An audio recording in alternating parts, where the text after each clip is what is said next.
Welcome back to another episode. The 25th episode of the Hunt Fish Live podcast. I've got a great fishing story to tell you about our trips this past weekend,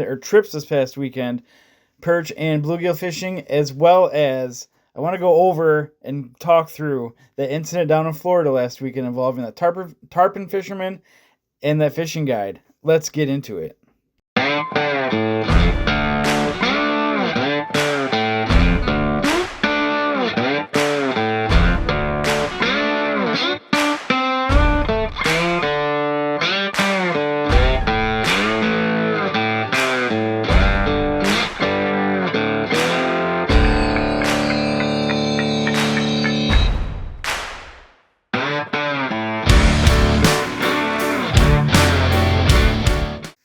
So this past weekend, my wife and I headed out in search of some jumbo perch, and we went to a spot that I don't think many people know that you can fish for them at, and we got skunked.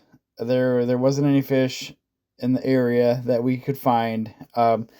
Typically, you can catch them, meaning perch, in this little area on minnows with minnows on a 4mm tungsten jig that you'd use for ice fishing, or a number 6 gold hook like you'd use for normal panfish fishing. We didn't have minnows. We had plastics and waxworms, so we thought we'd give it a try. I have caught fish on plastics in the spot before, so I figured we had a chance, and we fished there for probably about an hour and didn't get any bites.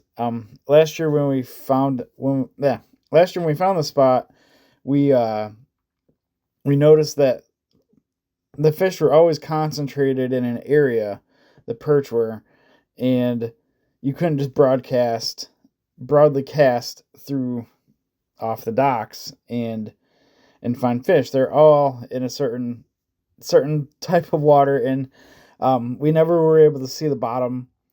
It's a pretty deep area, so but the fish were very localized, and we just couldn't find them. I'm sure that's what it was.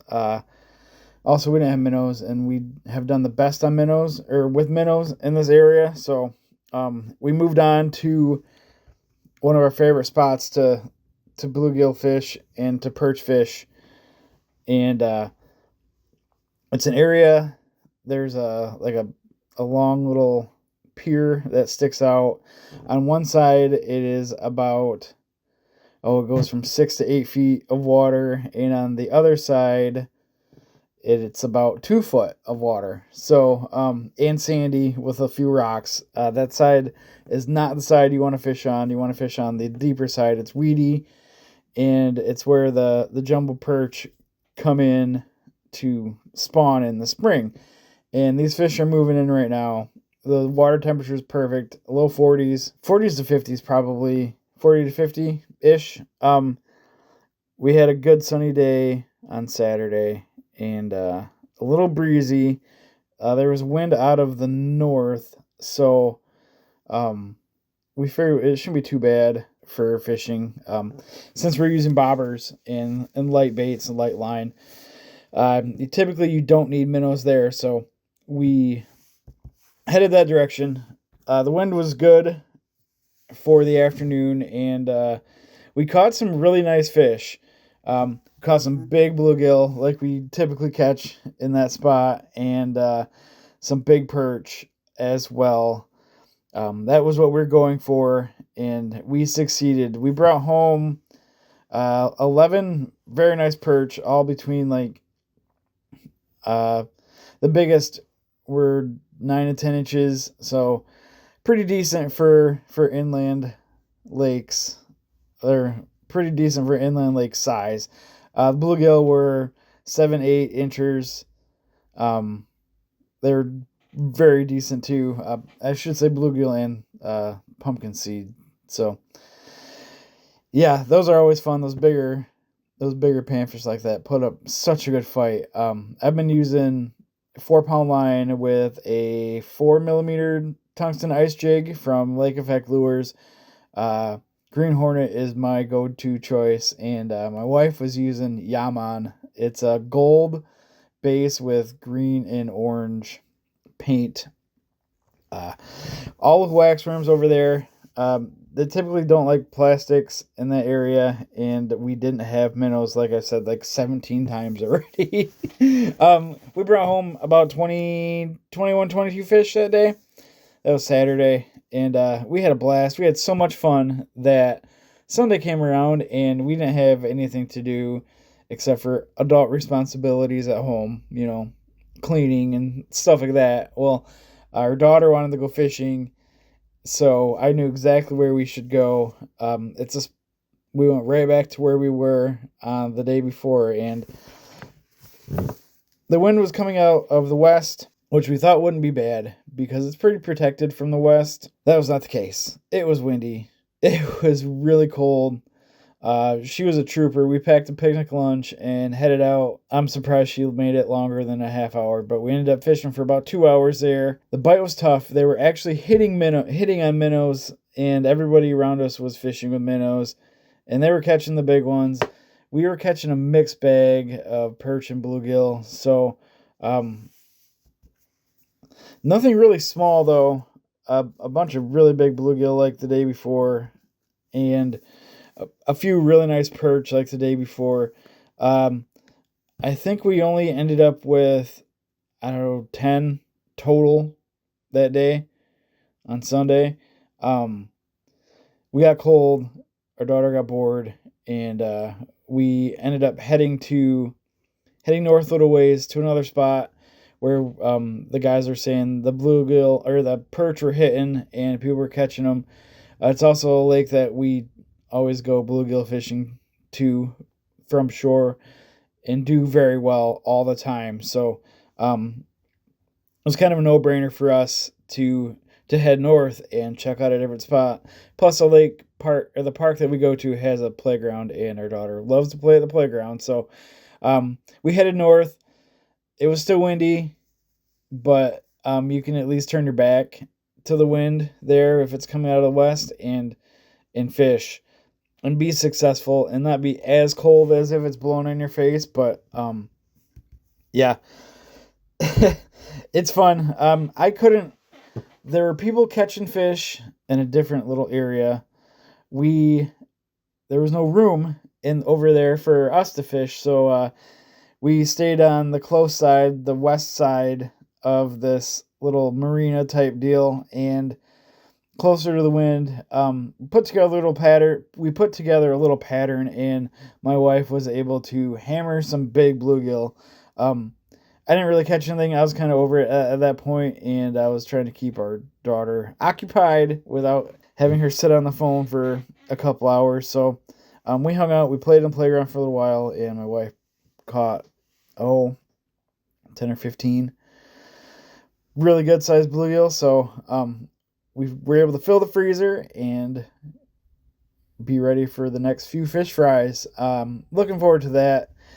Fresh bluegill, fresh perch. Oh, it is going to be amazing. I'm sure you all have heard and seen the videos by now of that charter captain down in Florida yelling profanities at the kid fishing for tarpon under that bridge last week or the week before. Have you guys ever been in a situation like that? Let me know in the comments. I've never been in one just like that, but I've been in some tense situations before.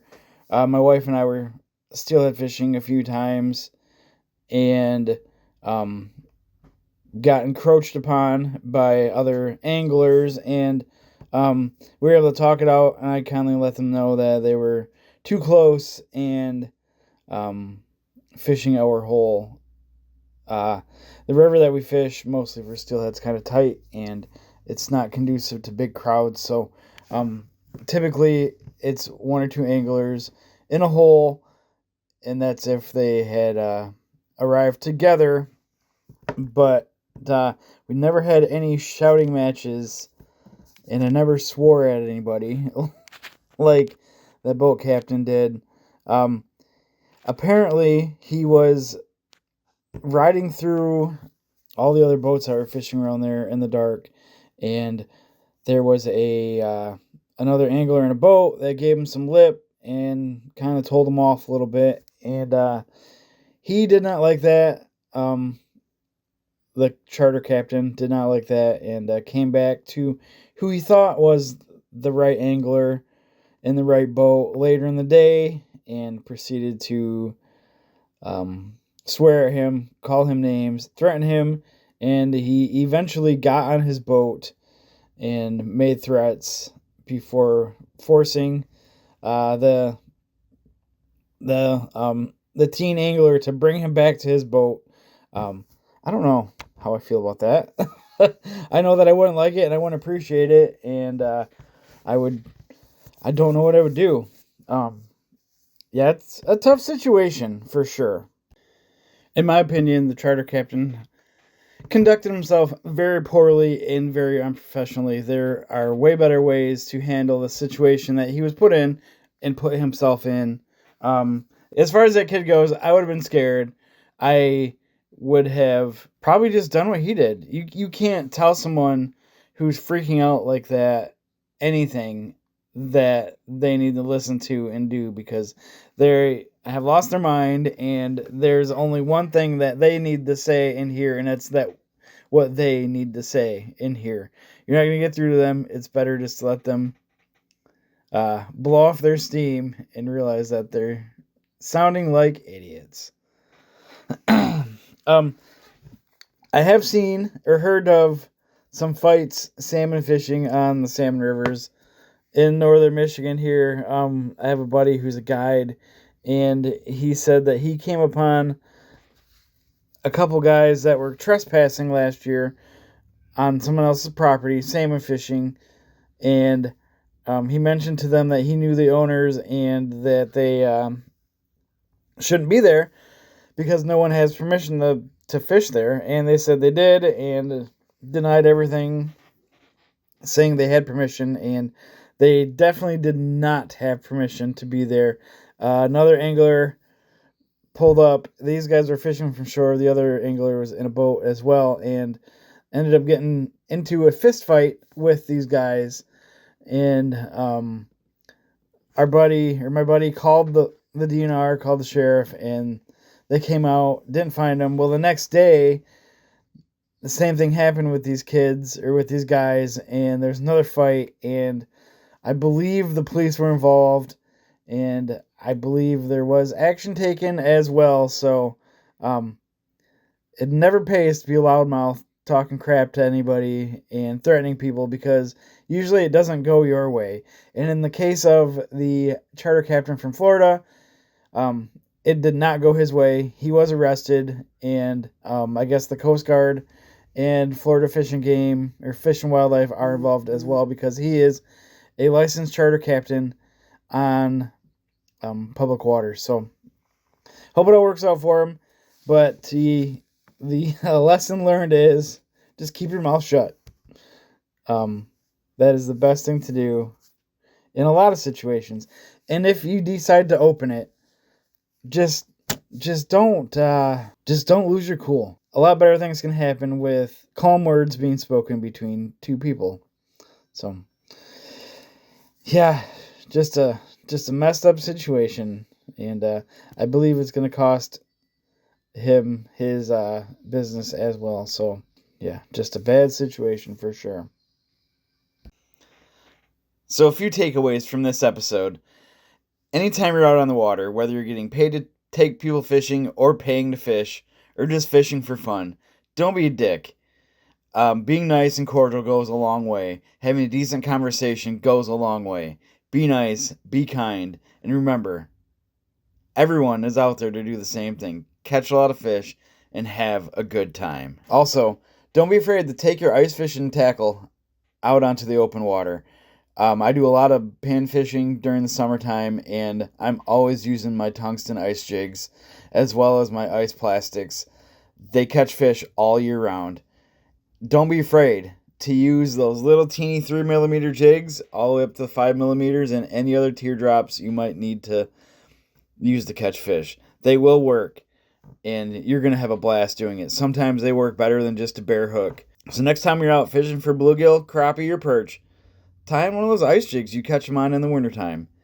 You will have great results and a lot of fun.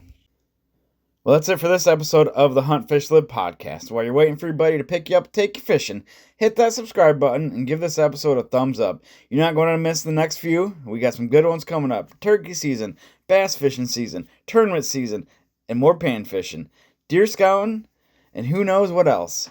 Thanks again for listening, everybody. We'll catch you later. Have a good one.